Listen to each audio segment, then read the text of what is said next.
फिर gang war से दहल उठी। सीलमपुर में मिसबाह नाम के एक शख्स की गोली मारकर हत्या कर दी गई। वारदात का आरोप छेनू गैंग पर लगा है। रिपोर्ट देखिए।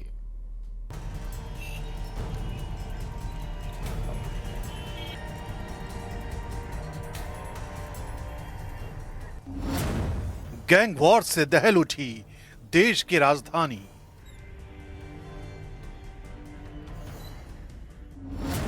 सीलमपुर में बेखौफ होकर हत्या की वारदात। छेनू गैंग पर हत्या की साजिश का आरोप।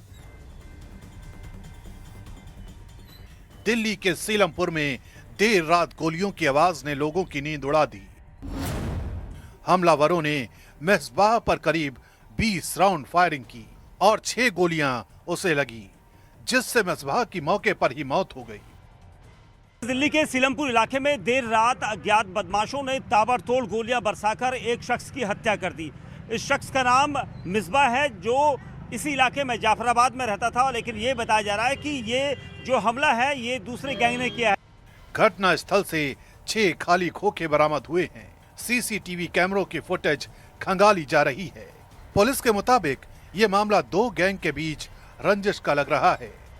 पुलिस का कहना है कि आसपास के जो सीसीटीवी कैमरा फुटेज लगे हैं उनको चेक किया जा रहा है, क्योंकि जो हमलावरों की संख्या थी कितनी थी इसको लेकर अभी कयास जारी है। वहीं जो पुराना गैंग यहाँ पर एक्टिव है पहले से ही, उसको लेकर यहाँ पर पुलिस उस एंगल को भी जांच कर रही है कि क्या ये गैंग वॉर है, क्योंकि 2 गैंग के बीच की दुश्मनी एक बार फिर दिल्ली पुलिस के लिए परेशानी यहाँ पर खड़ी कर रही है, क्योंकि नॉर्थ ईस्ट दिल्ली हमेशा से पुलिस के लिए एक संवेदनशील जगह रही है।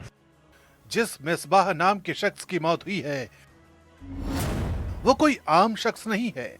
उस पर हत्या और लूट जैसे कई गंभीर मामले दर्ज थे। वो जुलाई 2025 में जेल से बाहर आया था। सूत्रों के मुताबिक पहले वो छेनू गैंग से जुड़ा था, लेकिन 1 साल पहले हाशिम बाबा गैंग में शामिल हो गया था। इसी गैंग बदलने की वजह से दोनों गिरोहों में दुश्मनी बढ़ गई थी। माना जा रहा है कि उसी पुराने गैंग की रंजिश में उसकी हत्या की गई।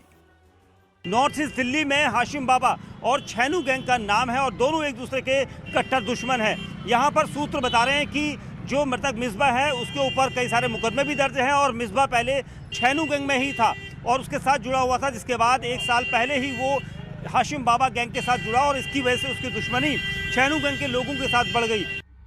अब पुलिस इस हत्याकांड की हर परत खोलने में जुट गई है। फॉरेंसिक रिपोर्ट, सीसीटीवी कैमरा और कॉल डिटेल्स के जरिए शूटरों की पहचान हो रही है।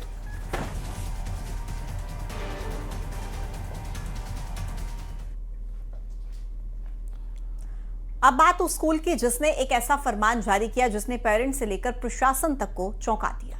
सरकारी दफ्तर और स्कूल कॉलेजों में रविवार को छुट्टी होती है, लेकिन इस जबलपुर के एक स्कूल ने शुक्रवार को छुट्टी का आदेश दिया और रविवार को स्कूल खोलने का फरमान जारी कर दिया।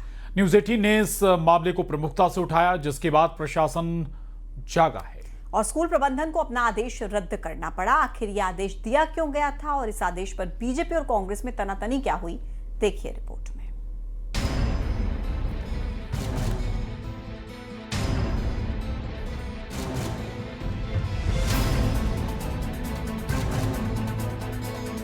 वैसे तो सरकारी दफ्तर या स्कूल कॉलेजों में रविवार को ही अवकाश रहता है, लेकिन जबलपुर के अंजुमन इस्लामिया स्कूल ने एक तुगलकी फरमान जारी कर स्कूल की छुट्टी रविवार की जगह शुक्रवार को कर दी। स्कूल प्रबंधन ने प्रिंसिपल के हवाले से अभिभावकों को व्हाट्सएप ग्रुप में मैसेज भेजकर इसकी जानकारी दी। मैसेज में कहा गया शुक्रवार को स्कूल की छुट्टी रहेगी और रविवार को स्कूल खुलेगा। जबलपुर के अंजुमन इस्लामिया स्कूल ने एक ऐसा आदेश जारी किया है जिसके बाद पूरे शहर में हड़कंप मचा हुआ है। स्कूल प्रबंधन ने शुक्रवार को अवकाश और रविवार को स्कूल लगाने का आदेश जारी किया है।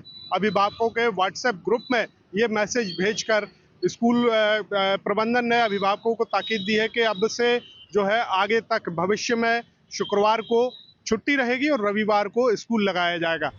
स्कूल प्रबंधन ने जो कहा वो किया भी। आदेश जारी करने के बाद शुक्रवार को स्कूल बंद कर दिया। इस वक्त मैं स्कूल के बाहर मौजूद हूँ। आप देख सकते हैं कि ये स्कूल का गेट बंद है, न कोई बच्चे दिख रहे हैं, न कोई स्टाफ दिख रहा है, जबकि आम दिनों में यहाँ पर सुबह 7:30 बजे से ही चहलकदमी शुरू हो जाती है। बच्चे आते हैं, अभिभावक उन्हें छोड़ने के लिए आते हैं, लेकिन आज ये स्कूल बंद है, गेट बंद है, स्कूल पूरा खाली पड़ा हुआ है। कहीं ना कहीं एक तरह से इस आदेश को तुगलकी फरमान स्कूल प्रबंधन का बताया जा रहा है। न्यूज 18 पर खबर दिखाए जाने के बाद स्कूल प्रबंधन की ओर से आदेश को रद्द कर दिया गया। छुट्टी बदलने वाले फैसले को लेकर अंजुमन इस्लामिया वक्फ बोर्ड के अध्यक्ष अन्नू अनवर ने क्या कहा, वो भी आप सुनिए। तो ये तय हुआ कि आज जब जुम्मों को नहीं आते स्कूल बच्चे तो फिर तो कैसे का जुम्मों को छुट्टी करो, इतवार को लगाओ, जो सारे स्कूल लगते हैं। तो वो आदेश करीब साल भर लगभग हो गया, साल भर उसको, है ना, कोई इतराज़ नहीं आया। अभी एक वीडियो वायरल चल रहा है और हमको इससे कोई भी लेन देन नहीं है, हम इसको आदेश को निरस्त करते हैं। अब इस मामले को लेकर एमपी में सियासत गर्मा गई है। बीजेपी विधायक रामेश्वर शर्मा ने कहा, मौलवी स्कूलों की छुट्टी नहीं करेंगे, ऐसा करने वालों पर कड़ी कार्रवाई की जाएगी। उधर बीजेपी पर कांग्रेस ने पलटवार किया है। कांग्रेस का कहना है, रविवार को छुट्टी हो या शुक्रवार को छुट्टी हो, कोई एक दिन छुट्टी होनी चाहिए। बीजेपी को अपराध लग रहा है तो केस बना दो। हिंदू मुस्लिम और मंदिर मस्जिद करना बीजेपी का काम हो गया है। कानून का पालन करना आवश्यक है। इस्लामिया के स्कूल कोई अलग से नहीं टपका हुआ है, इसलिए मौलवी जी कान खोलकर सुनो, मध्य प्रदेश सरकार का कानून का पालन करो। छुट्टी के दिवस मध्य प्रदेश सरकार का शिक्षा स्कूल विभाग तय करेगा या सामान्य प्रशासन विभाग तय करेगा, मुल्ला मौलवी तय नहीं करेंगे। जुमे के दिन छुट्टी अगर आपने घोषित की है तत्काल निरस्त करो, अन्यथा आपके खिलाफ आपराधिक प्रकरण दर्ज किया जाएगा, जेल में डाला जाएगा, स्कूल की मान्यता भी खतरे में पड़ जाएगी। बात यह है कि सप्ताह में एक दिन छुट्टी होना चाहिए। कुछ लोगों को लगता है कि संडे छुट्टी होना चाहिए। इस धर्म के लोगों को लगता है कि शुक्रवार जुम्मे की नमाज से लेकर तमाम काम है। इसमें कोई, मैं समझता हूँ कि अंतर विरोध नहीं होना चाहिए एक राजनीतिक दल का। भाई ये यदि अपराध लगता है तो भाई अपराध है, तो केस बना दो। विरोध करना किसी भी धर्म का अपने बस की हिंदू मुस्लिम मंदिर मस्जिद करते न, ये भाजपा का काम हो गया है। अब सवाल यह है, क्या स्कूल अपने हिसाब से छुट्टी तय करेंगे? स्कूल के इस फरमान से अभिभावकों की चिंता बढ़ गई थी। हालांकि आदेश रद्द किए जाने के बाद अभिभावकों की चिंता दूर हुई। जबलपुर से पवन पटेल की रिपोर्ट, न्यूज 18।